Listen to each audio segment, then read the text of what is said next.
Dragon Ball Sparking Zero, un jeu que tout le monde voulait mais que personne n'attendait, qui a mis 17 ans à arriver et a rendu aveugle la plupart des gens qui l'ont vu grâce à leur nostalgie démesurée. Ce jeu est très loin d'être parfait, souvent comparé à ses prédécesseurs, ce qui empêche de voir le changement. Je vous dirai tout ce que vous devez savoir sur ce jeu afin que vous ayez un avis global, ce qui vous donnera ou non l'envie de l'acheter en dépensant cet argent obtenu en travaillant 31 jours dans un mois qui sera dépensé en 2 semaines et vous donnera pour seul lot de consolation ce jeu qui lui vous donnera ensuite envie de retourner au travail afin de ne pas y jouer. Ce jeu qui est vendu au moins à 70 € vous donnera l'impression de manger de l'or, sauf que cet or est saupoudré sur une soupe mélangeant du caviar et du caca. Dans Dragon Ball Sparking Zero, toutes les mécaniques présentes du manga sont disponibles. Il est également possible d'enchaîner les téléportations, mais ceci est bien chiant car 90% du temps, vos combats se passent comme ça. Vous aurez l'impression d'être un chinois qui essaye d'esquiver le fait d'être aimable envers un japonais. Il y a aussi le mode Sparking qui permet de frapper plus fort, d'être plus rapide et d'avoir un ki entre guillemets illimité. En gros, c'est une hausse de statistiques en général. Et durant ce laps de temps, vous aurez le temps imparti à votre disposition pour utiliser votre attaque ultime. Avant de vous lancer en ligne, essayez le mode entraînement pour apprendre à manier votre personnage, car le mode en ligne de ce jeu est un véritable calvaire. Je vous avais déjà parlé du mode en ligne de Naruto Storm Connection, mais ici, c'est un tout autre niveau. La plupart des personnages ont des techniques complètement cassées et la plupart de vos adversaires n'hésiteront pas à s'en servir en ligne. Le gameplay est méga riche, même un peu trop. Et à ce niveau-là, vous allez sûrement vous emmêler les pinceaux. Mais le problème, c'est que la plupart des gens en ligne ont oublié que vous avez tous ces mouvements disponibles dans le jeu. Et ils se contentent de faire constamment la même chose. Vos adversaires en ligne se contenteront d'abuser des mécaniques du jeu ou tout simplement d'utiliser des personnages qui cassent complètement l'équilibre du jeu. Au final, à force de jouer à ce jeu, on se rend compte qu'aujourd'hui, la plupart des gens en ligne sont atteints d'amnésie comme Kishimoto dans cette vidéo. Passent plus de temps à faire fonctionner leurs 2 neurones qui se battent en duel afin de trouver des mécaniques complètement cassées plutôt qu'à développer leurs skills. Avez-vous déjà vu une vidéo qui mentionne tous les défauts et tous les bugs du jeu en ligne? Je suppose que non. Avez-vous déjà vu de base une vidéo qui vous dit la vérité sur ce jeu? Eh bien moi non plus. Avez-vous déjà également entendu parler de la piètre qualité du mode histoire? Je suppose que non. À croire que c'est comme si vous alliez prendre parti pour un des camps dans les conflits qu'il y a aujourd'hui. Ou pire, que donner votre avis vous fera bannir des services de Namco Bandai, à la même manière que Nintendo traite ses fans. Ce jeu est vendu à un prix injustifiable, même si le gameplay est bon, tout le reste laisse à désirer.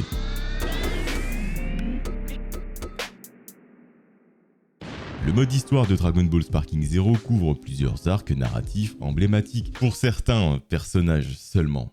En fonction des sagas que vous allez jouer, vous ne pourrez pas faire toutes les sagas complètement, car certains personnages comme Vegeta ont des sagas extrêmement courtes.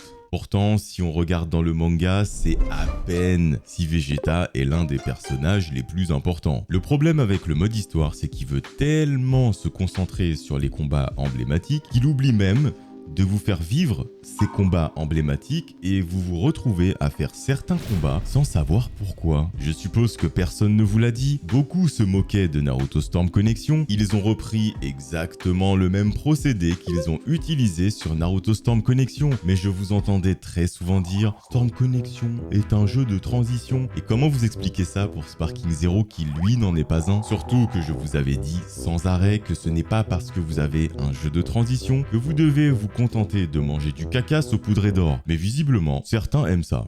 Et vous avez de la chance, car combiné à des dialogues sans voix, c'est ce dont est composé 90% du mode histoire. 17 ans après, 80 € et se pointer avec ça, comment pouvez-vous justifier cela?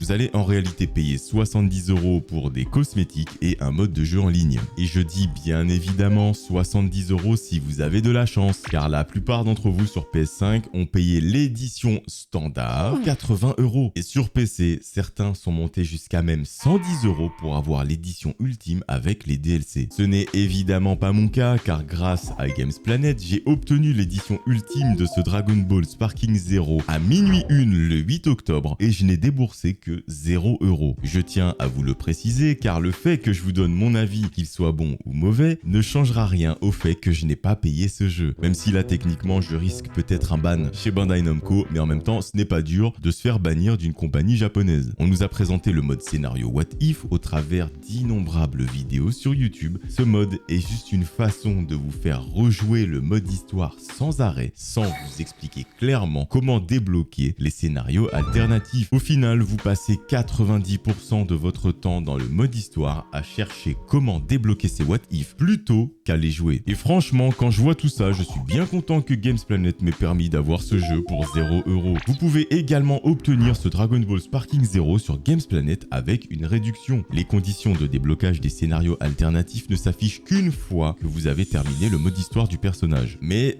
elles ne sont pas toujours fiables. Dans certains cas, battre l'adversaire ne suffit pas et vous fait perdre car la condition de ce combat par exemple dit qu'il faut réduire sa santé rapidement. Mais elle ne vous dit pas le temps que vous avez pour le faire ni de combien vous devez réduire sa santé. Si vous la réduisez trop, vous perdez. Si vous le battez, vous perdez. Si vous ne la réduisez pas assez, vous perdez. Si vous mettez trop de temps à la réduire, vous perdez. Je ne demande pas à avoir une notice, mais au moins une notification ou quelque chose dans le menu qui me dit que là, les conditions spéciales ont été débloquées ou que je doive possiblement m'orienter vers tel ou tel événement exactement comme dans les jeux Naruto. Mais ici, ce n'est pas du tout le cas. Par contre, vous n'aurez pas besoin de recommencer encore et encore vos recherches sur internet car avec Gamesplanet, vous trouverez des jeux à moindre prix. Et le pire dans tout ça, c'est que même quand vous débloquez un scénario alternatif, vous ne le savez pas tout de suite. Vous allez devoir vous taper une cinématique très longue avec des dialogues bien chiants où vous verrez ce petit message en bas. Mais par contre sur Gamesplanet, quelque chose qui est débloqué même avant l'achat du jeu, si jamais vous avez un problème avec votre jeu acheté en digital,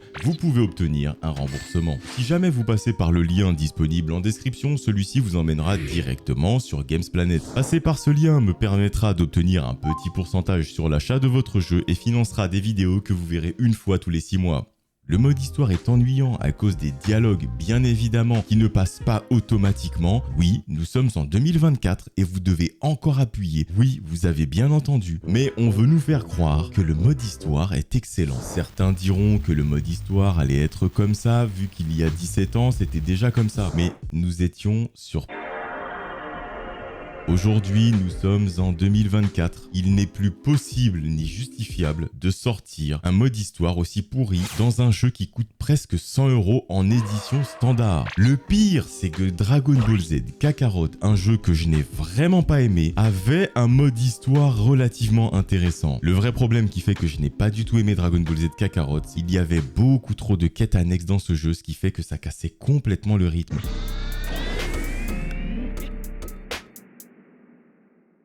Il y a le mode bataille personnalisé qui permet de recréer des combats emblématiques ou d'en imaginer de nouveaux en changeant les personnages, les lieux ou même le déroulement de l'histoire. En soi, c'est une option qui offre une diversification du mode histoire et surtout une rejouabilité sans précédent. À partir du moment où, soyons honnêtes, vous allez jouer les histoires des autres. Parce que créer sa propre histoire, je vais être honnête avec vous, c'est tellement long et chiant qu'après avoir subi le mode histoire, plus de 90% d'entre vous n'auront même pas envie de se casser la tête à créer une histoire personnalisée. Et je vais encore vous donner un pourcentage. Je pense que 90% d'entre vous n'ont même pas touché ce mode de jeu et après avoir fini le mode histoire sont partis directement jouer en ligne. J'ai essayé de créer une histoire alternative, mais la manière de la créer est tellement peu intuitive que je n'ai absolument pas eu envie de me casser la tête. Donc on va dire que pour ce mode, c'est un point fort. Ça permet de recréer une histoire, même si ce n'est pas exactement comme vous le voulez. Oui, vous avez des contraintes et vous n'êtes pas totalement libre au niveau de la création de cette histoire. J'ai déjà vu pas mal d'histoires qui ont été créées et je me demande combien de temps les gens ont passé pour créer ces histoires. Franchement, je me vois pas passer 4-5 heures à créer une histoire qui finira tout en bas de la liste. Même si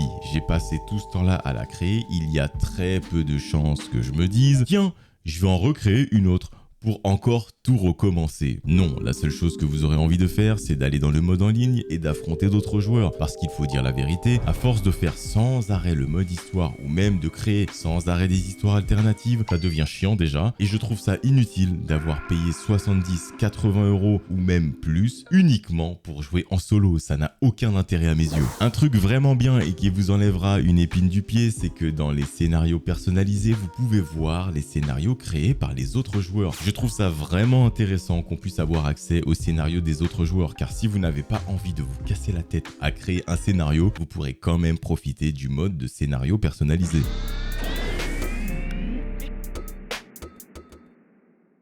Cette partie-là va être relativement rapide. Graphiquement, je pense que j'ai pas vraiment besoin de trop parler sur le jeu. Le jeu est très beau, les graphismes sont sublimes. Durant les combats, ça part dans tous les sens, c'est hyper fluide, du moins sur ma configuration. C'est beau, tout est fidèle au manga. Franchement, graphiquement, il n'y a rien à dire. Lorsqu'on joue au jeu, on a réellement l'impression de regarder le manga. Nous allons maintenant passer par le menu. Mais je trouve que le menu n'est pas du tout à mon goût. Je suis beaucoup plus fan des menus des anciens Tenkaichi, relativement simples. Je suis extrêmement fan des menus en 2D. Mais ça ne regarde que moi. Le menu dans l'ensemble, ça va, mais il y a quelque chose qui me dérange avec ce menu. Le problème dans le menu est que lorsque vous naviguez entre chaque mode, vous avez ce flash constant qui est insupportable. Vraiment, des fois je vois ces choses et je me dis, mais qui est la personne qui valide ce genre de choses? Ergonomiquement, c'est juste horrible de subir ça. Sachant que vous ne pouvez pas atteindre une partie du menu directement, vous êtes obligé de passer par toutes celles qui sont soit avant,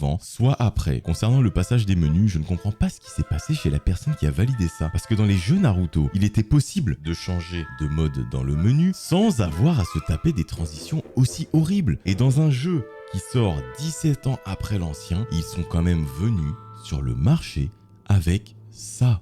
En espérant bien évidemment que ceci soit une bonne idée.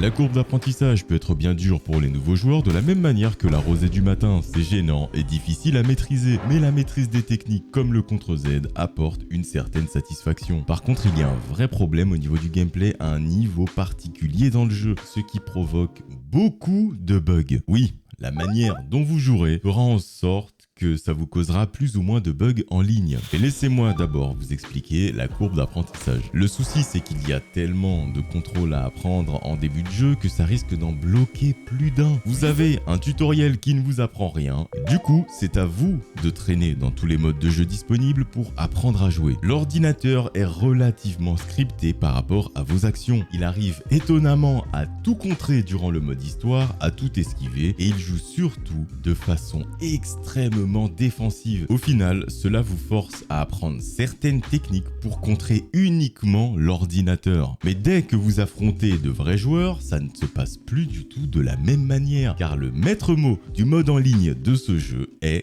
cancer. Ils ont voulu proposer deux modes de disposition des touches sur la manette, le mode standard et le mode classique. Les touches sont catastrophiques. Vous allez forcément les changer. Après, soyons honnêtes concernant le gameplay. Il offre un plaisir immédiat dans sa globalité, que ce soit pour les joueurs occasionnels ou les compétiteurs, même si je doute que ce jeu finisse sur la scène e-sport. Et pour être tout à fait honnête, je n'en ai absolument pas envie. Déjà que la plupart des personnages sont totalement déséquilibrés par rapport à d'autres, le fait que ce jeu finisse sur la scène e-sport n'a aucun sens, vu que les personnages ne sont absolument pas équilibrés au niveau des dégâts. Donc forcément, si vous faites une scène e-sport avec ce jeu, tous les joueurs du jeu prendront les personnages qui tapent le plus fort pour éviter d'être désavantagés en plein combat.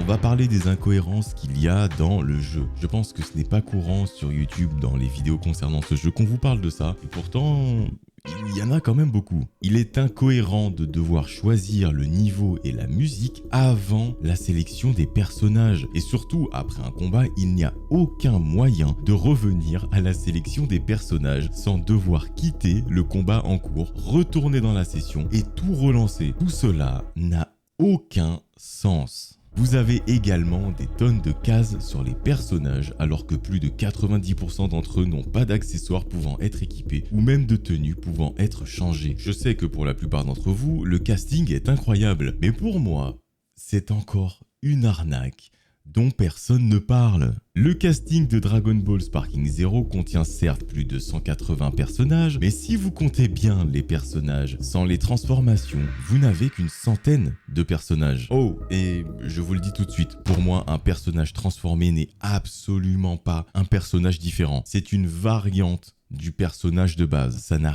rien à faire sur une autre case. Même si pour certains d'entre vous cela reste cohérent, pour moi ça ne l'est pas du tout. Je suis sûr que si le roster avait été agencé de cette manière, il y aurait eu beaucoup moins de personnages. Certes, pour le système de combat avec des points, ça peut sembler cohérent de faire ça comme ça, histoire de séparer les transformations, vu qu'elles nécessitent plus de points. Mais si on regarde bien, même dans les anciens Budokai Tenkaichi, vous aviez également ce système de points, et c'était en fonction du personnage que vous choisissiez. Lorsque vous choisissiez un personnage, vous pouviez aussi sélectionner sa transformation sur la même case. On ne vous demandait pas de scroller pendant 4 ans avant de trouver votre personnage. Dans ce jeu, vous avez 40 secondes pour confectionner votre équipe, car oui, vous ne pouvez pas enregistrer vos équipes. Mais je vais rester sur le roster pour le moment. Dans le roster, vous n'avez pas tous les personnages, quelles que soient les parties de Dragon Ball. Je trouve ça illogique de nous avoir mis tous les personnages dans les jeux précédents, mais ici, beaucoup de ceux qui étaient présents auparavant sont absents. Pour moi, il aurait été cohérent que l'on ait de base tous les personnages des jeux précédents, ainsi que certains de Dragon Ball Super, et que les DLC à venir apportent des personnages de Dragon Ball Super au fur et à mesure de l'avancement du manga. Il faut savoir quelque chose, il est extrêmement facile de débloquer les personnages dans ce jeu, voire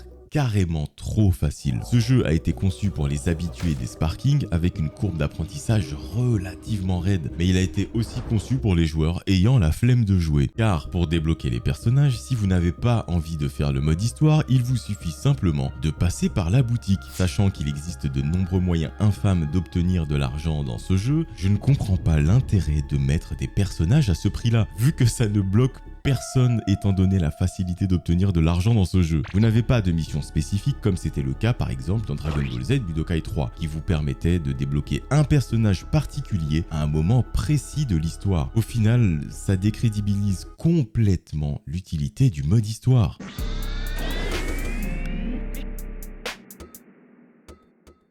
Ce jeu a quand même des points positifs, notamment un roster impressionnant, car oui, il faut le souligner, même si l'ergonomie est dégueulasse, il y a tout de même 180 personnages relativement différents, si on part de ce point de vue. La plupart des gens jouant à ce jeu pourront revivre des combats emblématiques tout en explorant des personnages moins connus. Je pense surtout aux personnages de moindre importance dans les combats, comme les soldats de Freezer par exemple. Certes, tout le monde s'en fout, et ils ont sûrement pris la place de personnages beaucoup plus importants, mais ça reste quand même un point positif.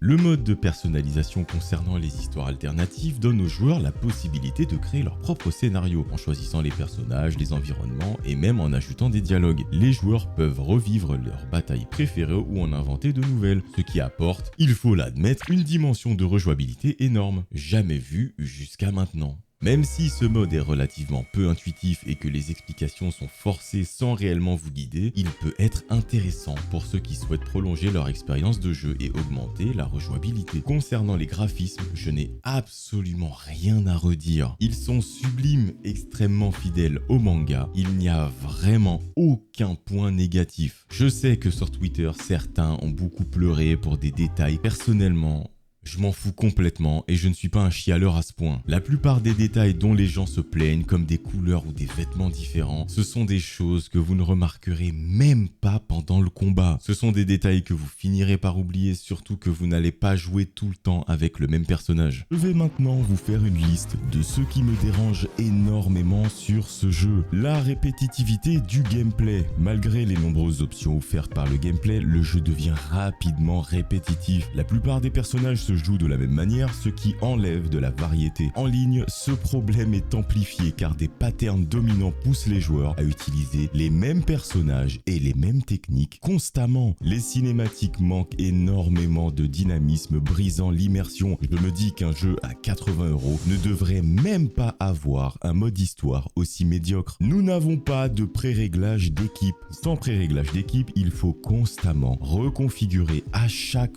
fois votre équipe, ce qui est long et frustrant, surtout quand il faut choisir des tenues spécifiques pour les personnages. Au début du jeu, nous avons un tutoriel qui ne vous apprend rien et nous n'avons pas de tutoriel vous mettant réellement en situation dans le mode entraînement. Dans le mode entraînement, vous n'avez que quelques petits scénarios vous expliquant comment utiliser telle touche lors de telle action. La difficulté est incohérente dans le mode histoire. Certains personnages puissants sont extrêmement faciles à battre, alors que d'autres, supposés faibles, sont étonnamment très difficiles. Déjà que les personnages du jeu ne sont pas équilibrés, mais si dans le mode histoire, les personnages en fonction du statut qu'ils sont censés avoir dans le manga ne sont pas équilibrés non plus, ce manque d'équilibre nuit également à la cohérence du jeu. En parlant du mode histoire, l'IA est beaucoup trop défensive. Elle bloque tout ce que vous faites, elle esquive tout ce que vous faites, ce qui rend l'apprentissage encore plus difficile. Le joueur est contraint de jouer en mode normal pour débloquer les éléments, car oui, en mode facile, aucune récompense n'est offerte lorsque vous terminez le mode histoire, ou même lorsque vous terminez les combats. On nous a vendu un jeu avec une personnalisation incroyable, une customisation comme jamais vu aujourd'hui, mais où est cette customisation? Peu de personnages ont des costumes alternatifs, ils ont tous des cases, mais ces cases sont vides. Ce point dont tout le monde parle, les personnages déséquilibrés. Les personnages les plus puissants sont les plus utilisés en ligne. Le mode histoire est trop condensé.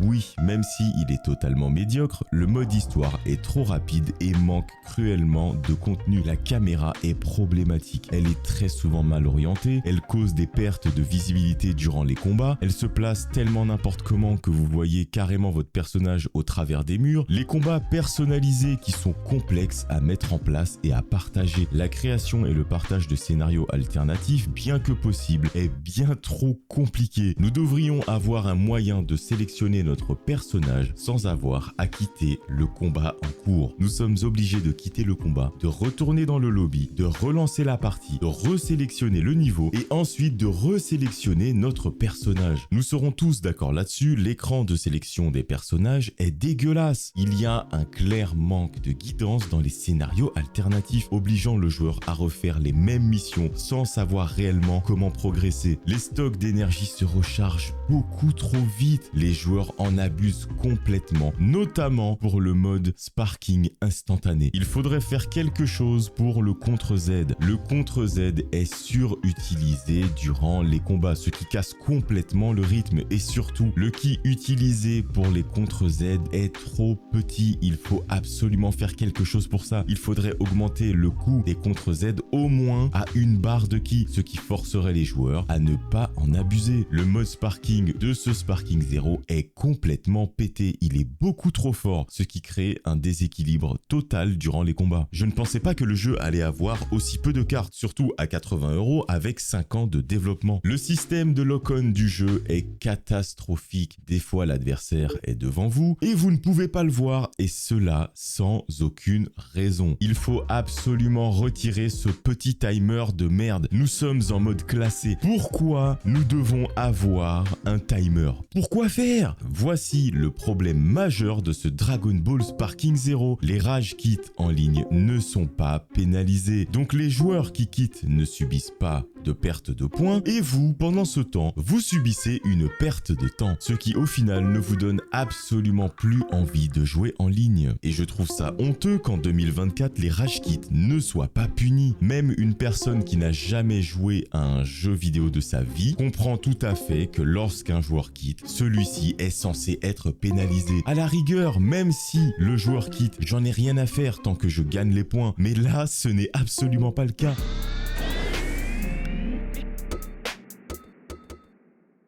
Ce Dragon Ball Sparking 0 est très loin d'être le jeu parfait que tout le monde cherche à vous vendre. Je me doutais que la nostalgie allait aveugler beaucoup de personnes et que la comparaison avec les autres Tenkaichi allait pousser les gens à se dire « Oui, mais c'est pas grave, ça ressemble aux anciens ». Je suis désolé, mais nous sommes en 2024. Au vu de ce qu'il propose, comme vous l'aurez remarqué, ce jeu ne vaut absolument pas 80 €. Ce jeu plaira à tous les fans de la licence, dont je fais partie, mais uniquement lorsqu'il s'agit de faire des combats pour profiter du gameplay. Je donne à ce Dragon Ball Sparking 0 le rang Tout simplement parce que ce jeu à la base ne devait même pas disposer d'un mode local, ce qui en disait long sur la manière dont il allait être développé, sans oublier les innombrables bugs non cités et tous les défauts que je vous ai cités précédemment. Du moins au moment où j'enregistre cette vidéo, nous sommes le 16 octobre et à ce moment-là, aucune mise à jour majeure n'a été faite pour corriger tous les gros soucis du jeu. Mais ceci ne dévalorisera en rien mon propos car ça prouvera seulement que le jeu est sorti en l'état et donc que vous avez payé 80 € pour un jeu qui n'est clairement pas fini. Je vous ai quand même pas mal parlé de Naruto Storm Connection dans cette vidéo et voici la vidéo à laquelle je fais référence. Et pour ceux ne le sachant pas, je fais également des tests sur d'autres jeux Naruto qui sont bien évidemment disponibles dans la playlist ci-dessous.